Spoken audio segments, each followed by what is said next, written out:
આજે 1 જૂન 2025 એટલે કે ગુડ્સ એન્ડ સર્વિસીસ જીએસટીના અમલીકરણને 8 વર્ષ પૂર્ણ થયા।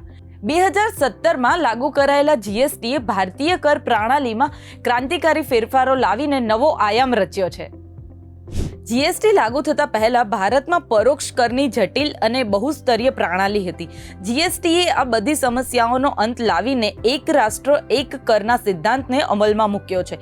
છેલ્લા 8 વર્ષમાં જીએસટીએ ભારતીય અર્થતંત્ર પર નોંધપાત્ર સકારાત્મક અસરો કરી છે અને તેના મુખ્ય ફાયદાઓ ઘણા બધા છે।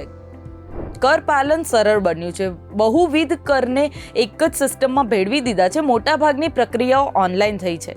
ત્યારે બીજી બાજુ ઇનપુટ ટેક્સ ક્રેડિટ આઈટીસીના પ્રવાહને કારણે કર પર કરની અસર દૂર થઈ અને કિંમતોમાં ઘટાડો થયો છે, તેમજ રાજ્યો વચ્ચે ચેકપોસ્ટ દૂર થયા છે અને માલ સામાનની અવરજવર વધુ ઝડપી બની છે। કર આધાર વિસ્તૃત થયો છે અને કર ચોરી ઘટી છે, પરિણામે કરના મહેસૂલ સંગ્રહમાં નોંધપાત્ર વૃદ્ધિ થઈ છે। અર્થતંત્રનું ઔપચારિકકરણ, વધુ વ્યવસાયો કર નેટવર્કમાં નોંધાયા છે। શરૂઆતમાં કેટલાક પડકારો હોવા છતાં સરકારે સતત સુધારા કરીને જીએસટીને વધુ સરળ બનાવવાના પ્રયાસો કર્યા છે। આજે જીએસટી દિવસે ભારતના આર્થિક એકીકરણ અને કર સુધારાની આ મહત્વપૂર્ણ સફરની ઉજવણી કરવાનો દિવસ છે।